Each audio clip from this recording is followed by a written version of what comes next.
نبی پاک علیہ السلام نے فرمایا ہر عالم کے پاس نہ بیٹھنا، اس عالم کے پاس بیٹھنا جو تمہیں 5 چیزوں سے نکال کے 5 چیزوں میں داخل کرے۔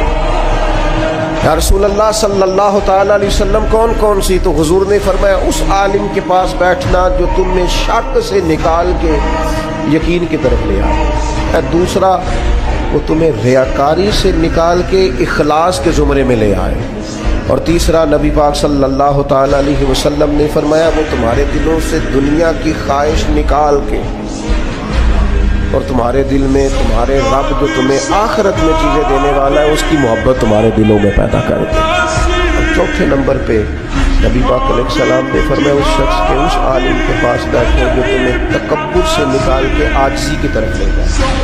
اور پانچواں اللہ کے محبوب علیہ السلام نے فرمایا اس عالم کے پاس بیٹھو جو تمہیں دشمنی سے نکالے اور خیر خواہی کی طرف لے جائے، جس کے پاس بیٹھنے سے عداوتیں نہ بڑھے بلکہ تمہارے دل میں خیر خواہی کا جذبہ۔ یہ 5 چیزیں خود رسول کریم نے بیان فرمائی۔